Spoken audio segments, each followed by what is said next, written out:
Hi, my name is Mishal. This is What's the Goss, the show where I talk about the gossip going on in my life. And today I've been consuming so much fashion content that I feel like I need to talk about my relationship with fashion over the years. Like I've really been consuming a lot of Harper's Bazaar. Specifically, they have this thing called The Goodbye where these two Bazaar editors talk about their favorite buys of all time. And I genuinely feel like talking about everything I've ever bought that really has made an impact in me. My relationship with fashion has been weird over the years where I think for the first 17 years of my life, my mom bought me everything. Then I think from 17 to 18, I exclusively bought patterned shirts. I remember there's one guy in my life that wore a lot of patterned shirts and I thought he was really cool. So I bought a lot of short sleeve patterned shirts that were so ugly and I genuinely am concerned for why I bought them. And then I turned 18 and I moved to London. The first ever thing I ever bought was a Burberry trench coat, and I bought it with the money I got from my first ever job, which was waiting tables in London. My parents never let me buy designer stuff. Even my mum today, even if you find her on the road today, I'm sure she can afford all the designer she wants in the world. She has never once bought something designer, but for me, it didn't feel like a void that had to be filled, but more it felt like I just wanted to be able to say that I could do it, you know? I exclusively buy things secondhand.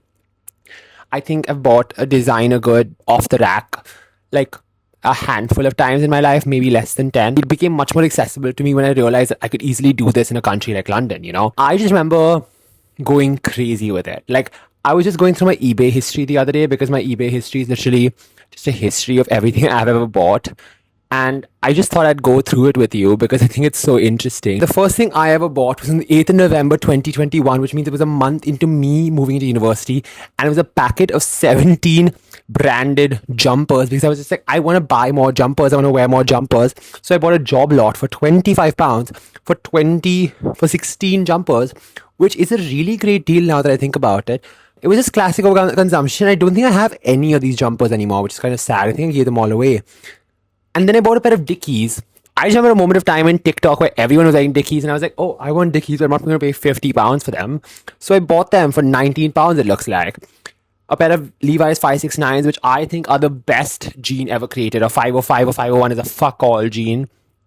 The Levi's 569 is the best jean ever. I still have this pair in my... I see a bunch of Fiorucci t-shirts. If you don't know what Fiorucci t-shirts are, Italian brand, which is really, again, big in 2021. I feel like everybody's wearing it in 2021. I remember going to a sample sale because I think I knew someone who worked there, and I bought 10 Fiorucci t-shirts for £5 each, and it was like the best deal of my life. A bunch of Sergio Tacchini vintage tennis shorts.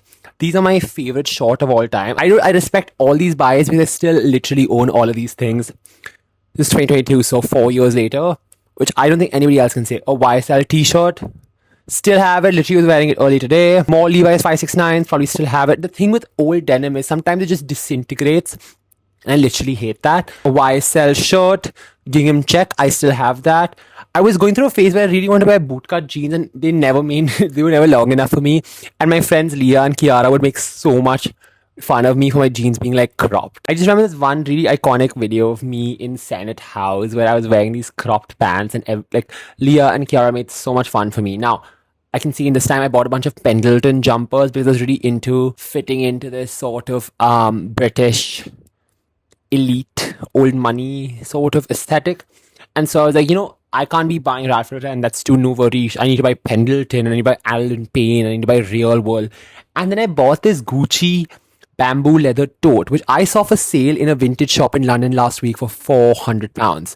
This I bought for 75, and I still have it. It's just lying at the bottom of my cupboard. Never wore it because it is the most uncomfortable bag in the world ever to wear. Okay, I was editing this and I realized something that I forgot to tell you guys, that even before I was making content on Instagram, I used to post 3 times a day on TikTok. Like in my 3rd year of university, of my 4th year of university, I was posting so many times a day on TikTok where I can literally have unboxing videos for every one of these products because I used to literally do that every time.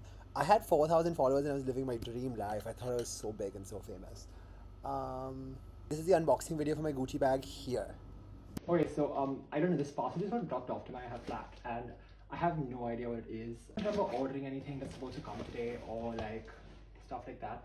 And it was also hand delivered to my flat, which is really weird. I should probably not be flailing this knife around, but whatever. Oh, wait. I know what this is. This is actually really cool. This is something that I've like wanted for like super, super long. Oh my god, I hope it's good. It should be perfect. Wait. This is so much smaller than I thought it would be. Fuck. Okay, so it's a Gucci bamboo tote bag. Fuck.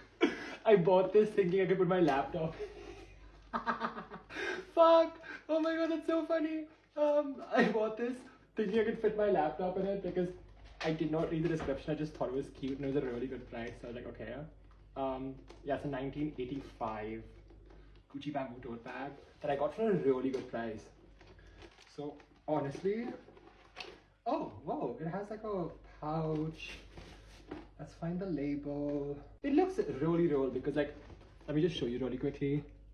You can see like the logo on the side, and for something that's like as old as my parents, it's in pretty good condition.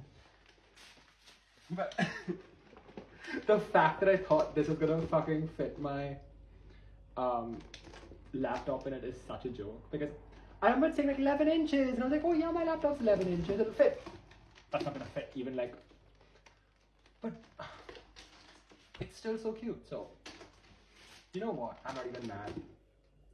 Worst case scenario, my sister can have it. Oh, there it is.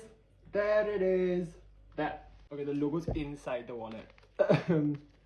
So yeah, it's hopefully gonna be pretty real. I don't see anyone counterfeiting like a 30-year-old bag, but yeah, I thought this was gonna fit my laptop. And since it's secondhand, I don't even think I can return it.